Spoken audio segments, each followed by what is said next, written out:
महाराज जी, जैसे नाम जप तो नहीं होता है, मंत्र जप होता रहता है जी। उस महाराज जी अशुचि अवस्था में मंत्र जप नहीं होना, वो चलता रहता है, इसके लिए तो उसको थोड़ा सा रोकना पड़े। तस्मात् शास्त्रम प्रमाणम ते कार्याकार्यो व्यवस्थितो। यदि प्रणव लगा हुआ है और नमो नमः, तो फिर रोकना चाहिए। शौचालय में जब हम अपवित्र दशा में हो तो मंगल में भगवान का नाम स्मरण करना चाहिए, और जे ही आचमन करके पवित्र हो करके तो फिर चलना। अब जैसे अपने लोगों ने अभ्यास किया, तो जे ही बाथरूम के उसमें चप्पल पे पैर पड़ेगा, ते ही भगवान की कृपा से, गुरु जी की कृपा से जो मंत्र है वो रुक जाएगा, और राधा राधा राधा राधा राधा, और फिर शौच स्नान करके जब आचमन किए बाहर हुए, फिर मंत्र चल पड़ा। लघु शंका के लिए और शौच के लिए दो जगह नाम जरूर चलाना चाहिए। मानसिक भी नहीं करना। मंत्र ना चल, थोड़ा देर नाम का स्वाद ले लेते, थोड़ी देर नाम का स्वाद। अपने तो जैसे दूध के ना, खोया, बर्फी, पेड़ा, ये तो अपने साधना के भी स्वाद हैं। थोड़ी देर वाणी जी का पाठ कर लिया, रामचरितमानस है, भागवत है, ग्रंथों का पाठ कर लिया, थोड़ी देर नाम कीर्तन का, थोड़ी देर नाम जप का, अधिक समय मंत्र जप का, यही हमारी पूरी दिनचर्या है। और उसमें शास्त्र प्रमाणित दिनचर्या होने से हम ज़्यादा लाभ को प्राप्त होंगे। इसमें हमको एक बार चित्रकूट में एक संत भगवान मंदाकिनी में एक पत्थर के टुकड़े पर लेटे थे, आसपास मंदाकिनी का जल बह रहा था, तो उनको 2-3 दिन हमने देखा।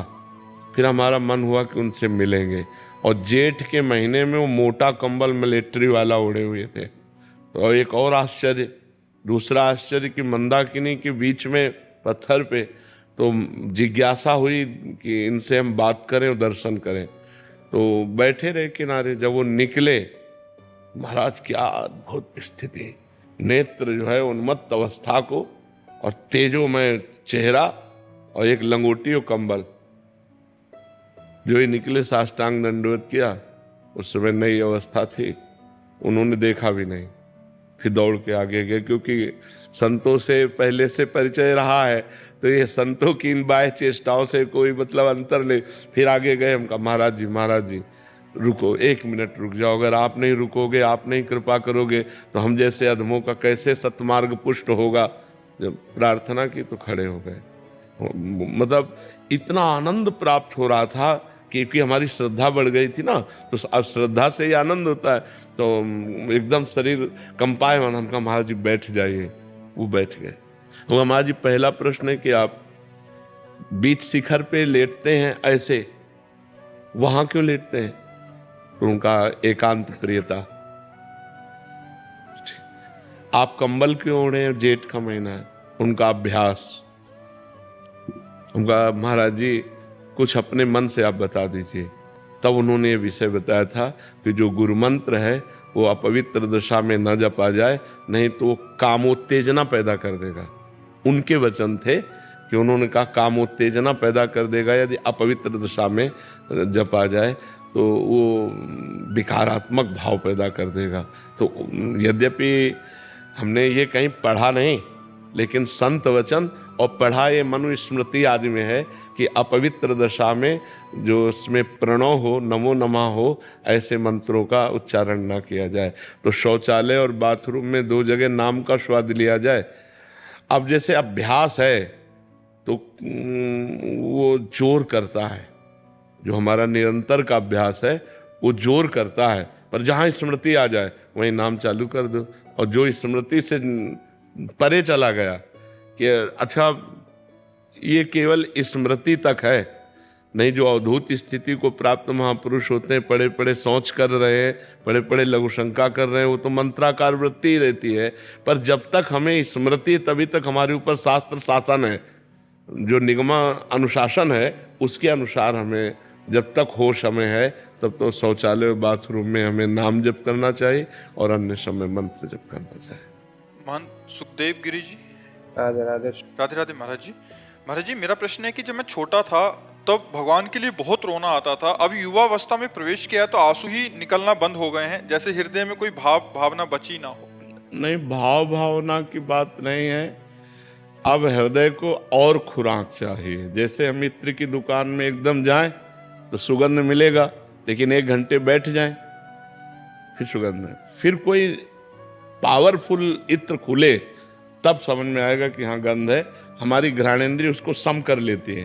तो ऐसे प्रथम जब भगवदानंद तो एक आनंद मिलता है, अब वो फिर सम कर लेता है हृदय। अब इसके बाद और आनंद चाहिए, और आनंद चाहिए, क्योंकि वो अनंतानंद है ना, तो और आनंद चाहिए। अब और आनंद के लिए कठिन तपस्या चाहिए, जितेंद्रियता चाहिए, संसार से विमुखता चाहिए, पूर्ण भगवत, तो अभी रोना आ जाएगा। महाराज जी कभी कभी मन में भाव आता है, लेकिन सोचते कहाँ जाएंगे, क्या करेंगे, कुछ मतलब कोई मार्गदर्शन नहीं है। नहीं, गुरु के चरणों का तो आश्रय आवश्यक है। रात दिन गुरु चरणों के आश्रय में, और भजन की एक नियमावली होनी चाहिए। जवानी ऐसी थोड़ी होनी चाहिए। हमें जवानी में कोई जाना ही नहीं कि हम जिंदा हैं कि मरे हैं। आज यहाँ कल वहाँ, गंगा के किनारे कभी रोड में नहीं चढ़े। कभी ऐसा आया है कि रोड में चलना है तो पगडंडी पकड़ी है, रोड में नहीं चले। गांव नहीं किसी के गए। कभी पूरी जिंदगी में वृंदावन के सिवाय रसोई में भोजन नहीं पाया कि कोई रसोई में बना के दे रहा हम ऐसे पा रहे, कभी जीवन में नहीं पाया। बड़ा कष्ट में जीवन। तब काम की सताता है ये स्मरण ही नहीं था। 7-7 दिन 8-8 दिन भोजन नहीं तो काम, बस हर समय एक लगन लगी थी भगवान मिल जाए, एक लगन लगी थी कि हमें ब्रह्म साक्षात्कार हो जाए, दूसरी कोई। तो ये जवानी कठोरता में व्यतीत होनी चाहिए। कठोर तप के द्वारा इसको बिल्कुल शासन में लावे, और गुरु की सेवा में रहे, गुरु की शरण में रहे। नहीं तो फिर महाराज ये फिर क्या होता है कि 4 लोग भगत बन जाते हैं, पूजा पाठ शुरू हो जाती है, मान सम्मान मिलने लगता है, लक्ष्य हमारा बदल जाता है। गुरु तो बोलते दूर रहो तुम हमसे। वो सच्चे गुरु हैं। कह रहे पास में नहीं रहना है। सच्चे गुरु हैं। सेला बनाया तो बोले दूर रहना है। हाँ, बिल्कुल ठीक बात है। गुरु की महिमा यही है कि गुरु कहें दूर रहो और हम ऐसे रहें।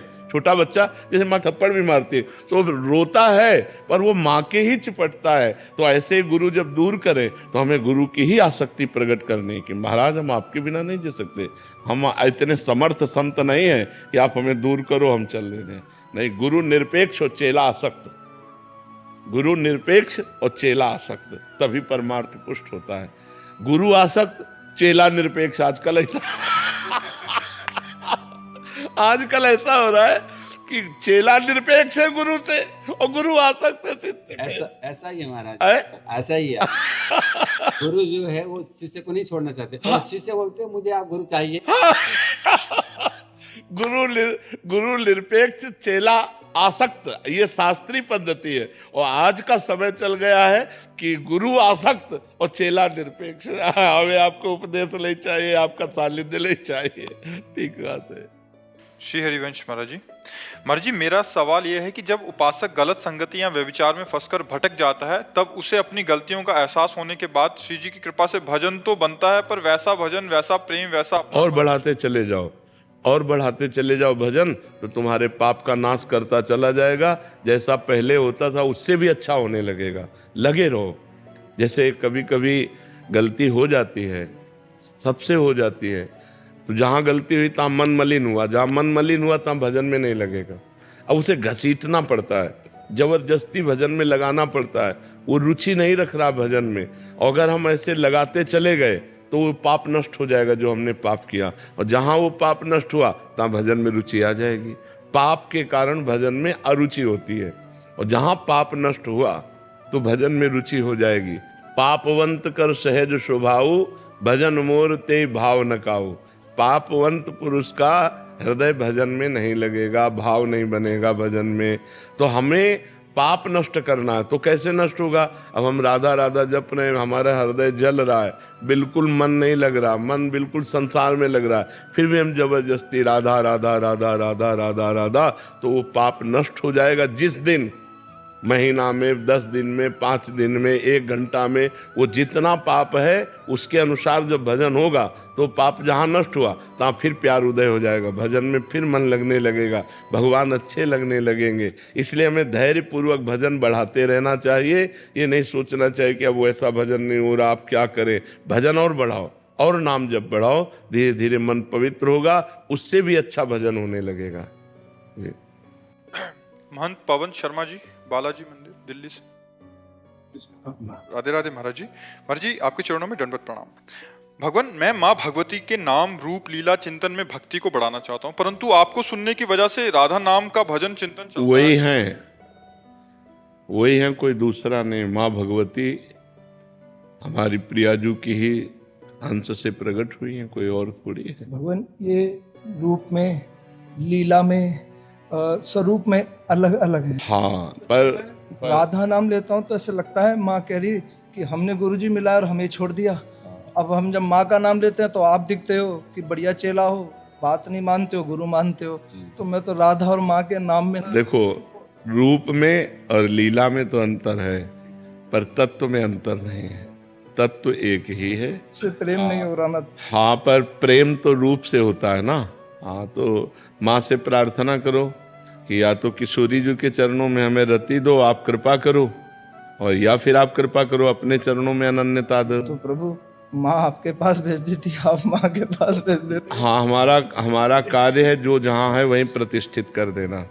हमारा कार्य है जहाँ जो जिस निष्ठा में है उसी निष्ठा में उसको प्रतिष्ठित कर देना, क्योंकि निष्ठा से ही वस्तु की प्राप्ति होती है। आप माँ से प्रार्थना करो, वो राधा किशोरी का साक्षात्कार करा देंगी। तो आप जैसे वाहेगुरु जी का नाम देते हो, अपने मुंह से राधा जी जैसा कोई एक नाम दे दो, मेरा मनमुखी नाम में मन लगता है, फिर कुछ विचलित हो जाता हूँ। आपके मुख से एक माँ का नाम मिल जाएगा ना जी, तो कम से कम मेरे मन में आप दोनों एक हो जाओगे कि मेरे आप ही गुरु महाराज। हाँ, तो आप दुर्गा दुर्गा दुर्गा दुर्गा दुर्गा जपो। हम तो यही कहेंगे, अगर माँ में थोड़ी भी आसक्ति है तो पहले माँ का साक्षात्कार करो, वही राधा रूप में आपको मिल जाएंगी, दूसरा कोई नहीं है। मैं आप दोनों के बिना नहीं रह सकता। तो हम भी तो माँ की ही उपासना से आगे आए हैं, उन्हीं की उपासना, वही आगे भेजा है। हम सांब सदाशिव उन्हीं की कृपा से हम आए हैं।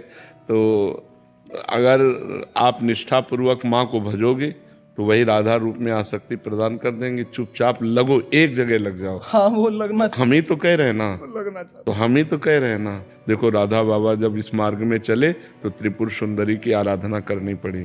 देवी की कृपा से ही सिया जी को राम जी मिले, देवी की कृपा से गोपियों को श्री कृष्ण रूप में पति मिले। तो देवी की कृपा से ही श्री जी की तरफ हम बढ़ जाएंगे। आप करो तो ऐसा। और प्रभु, जैसे दीक्षा मंत्र नहीं मिला अभी तक, तो अगर बिना टूरिस्ट गाइड के शरीर छूट गया तो क्या होगा मेरा? नहीं, वादा है।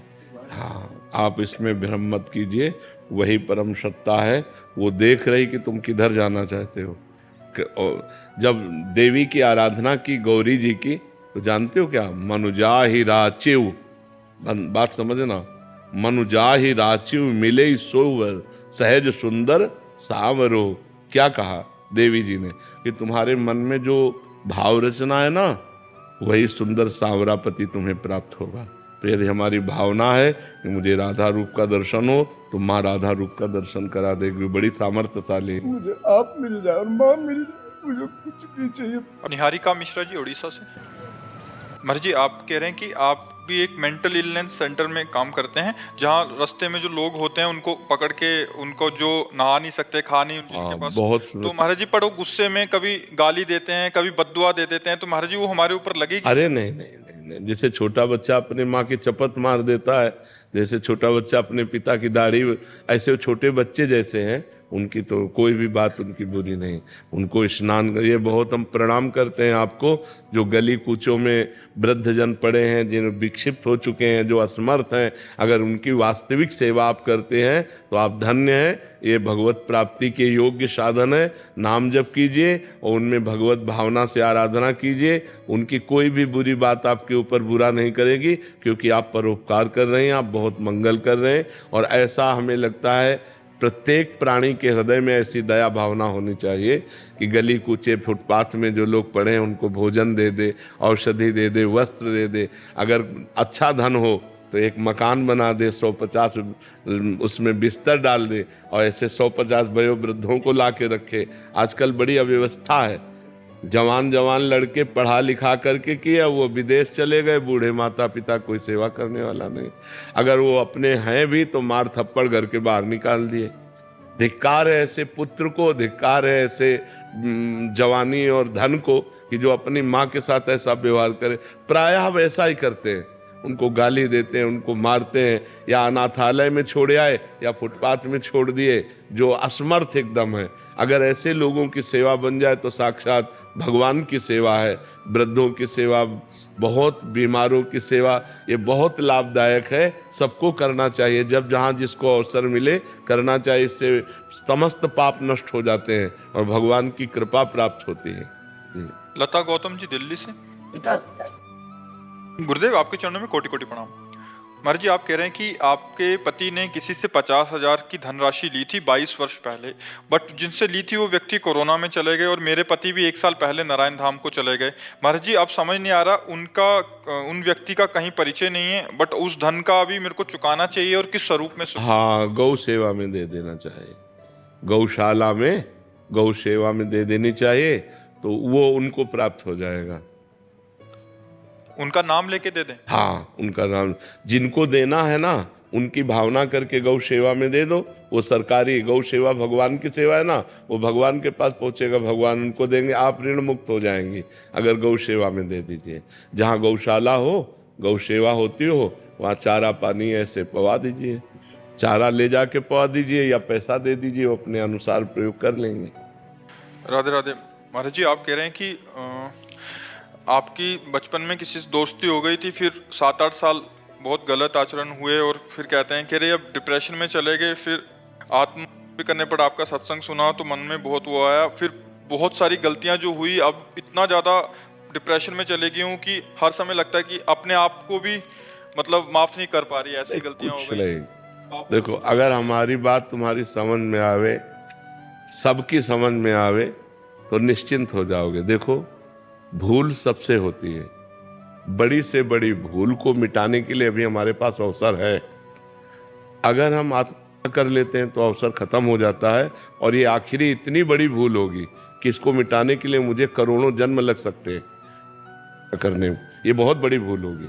तो हमको पहली बात तो आत्महत्या करने का विचार ही नहीं आना चाहिए, क्योंकि ये इतनी बड़ी भूल है कि इससे बड़ी कोई भूल है नहीं, इससे बड़ा कोई पाप नहीं है। अच्छा, जितने पाप हो हम मिटा सकते हैं।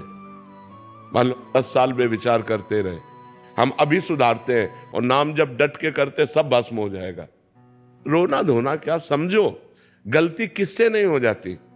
हम समझ रहे हैं कि पैर हम ठीक जगह रख रहे हैं और वहां फिसलन है, फिसल गए, फिसलन वाला मार गए। ये माया फिसलाती है, फिसल गए, गलती हो गई, कोई बात नहीं, खड़े हो, अब संभाल करके चलो, अब गलती ना होने पावे। आत्महनन गति जाए, बड़ी दुर्गति प्राप्त होती, प्रेत योनि को प्राप्त होता है हत्या करने वाला। न पानी न भोजन, नाना प्रकार की क्लेश पीड़ाएं उसको सहने पड़ती हैं। तो बिल्कुल डिप्रेशन में भी जाने की जरूरत नहीं। हमारे द्वारा जो शारीरिक गलतियां होती हैं, ये हमारे पूर्व जन्म की वासनाएं हैं। इनको नष्ट करने के लिए हमको मजबूत होना चाहिए, टूटना नहीं चाहिए। 100 बार हम हार जाएं, 1000 बार हार जाएं, तो भी हम कोशिश करेंगे उठकर खड़े होकर चलने की। वो तो बहादुर पुरुष है, उसी में पड़ा रहे तो फायदा क्या है। उठो बच्चा, ये सब डिस्टर्ब दिमाग से छोड़ो। राधा राधा राधा राधा राधा, सर्व पाप नष्ट हो जाएंगे। भगवान की शरण में तो आओ। अहम त्वाम सर्व पापेभ्यो मोक्षयिष्यामि मा शुचा, मैं तुम्हें परम पवित्र कर दूंगा, सारे पाप नष्ट कर दूंगा। भगवान कह रहे, कोई एक आदमी पापी थोड़ी है। भूल से सबसे गलतियां होती हैं। हमें लगता है इसमें सुख है, इसमें सुख है, और जब हम वो क्रिया करते हैं धर्म विरुद्ध होती तो पाप हो जाता है। उसी को तो पाप कहते हैं जो धर्म विरुद्ध है। तो सबसे गलतियां हो जाती है, पर सबको सुधार के लिए हमें आगे बढ़ना चाहिए। उन्हीं गलतियों में हम सड़े, उन्हीं गलतियों में मरे हम, ये बात नहीं। ये मनुष्य जीवन का लाभ नहीं। हमसे हो गई, हम कह रहे 10 वर्ष निकल गए गलती में, लेकिन अब हमारी 10 श्वासें बची हैं, हम 10 श्वासें ठीक कर ले तो हम ठीक कर लेंगे। मान लो आखिरी श्वास में राधा निकला, हमें भगवान मिल जाएंगे। काहे को चिंता करते हो? एकदम प्रसन्न हो जा और सब छोड़ और नाम जप कर और अब अच्छे आचरण कर, ठीक है? ये डिस्टर्ब होना, डिप्रेशन में जाना, ये सब बेवकूफ़ी है, पागलपन है। इस बात ने बड़ी से बड़ी गलती का निदान है। हम उपवास करेंगे, हम व्रत करेंगे, हम तीर्थ याटन करेंगे, हम नाम जप करेंगे, हम सत्संग सुनेंगे, अपने पापों को नष्ट करेंगे। अगर हम शरीर छोड़ दिया तब तो दुर्गति प्राप्त हो जाएगी। अभी हमारे पास चांस है अपनी गलती को सुधारने का। हम गलती सुधारने के लिए प्रयास करें, ना कि और बड़ी भारी गलती कर दें करके। ये तो बहुत बड़ी भारी गलती हो जाएगी। करने में कोई 5 स्टार होटल रखा है क्या? नहीं, दुर्गति हो जाएगी। इसलिए कभी ऐसी गलती किसी को किसी भी परिस्थिति में नहीं करना चाहिए। किसी भी परिस्थिति में, हर परिस्थिति का कोई न कोई रास्ता होता है। आपको नहीं समझ में आ रहा है तो संत जनों से मिलो, बड़े जनों से मिलो, वो आपको रास्ता बताएंगे कि आप ये उपाय कर लो, आप ये उपाय कर लो। तो आप ऐसे गलत आचरण की बात मत सोचो। जो गलती हो गई, राधे श्याम, आगे बढ़ो, राधा राधा जपो। सत्येंद्र कुमार जी। राधे राधे। राधे राधे महाराज जी। महाराज जी, मेरा मन हमेशा चलायमान रहता है। सबका मन चलायमान रहता है, तुम्हारा ही थोड़ी, तुम्हारा ही अकेले थोड़ी। सबका विश्व में सबका चलायमान रहता है।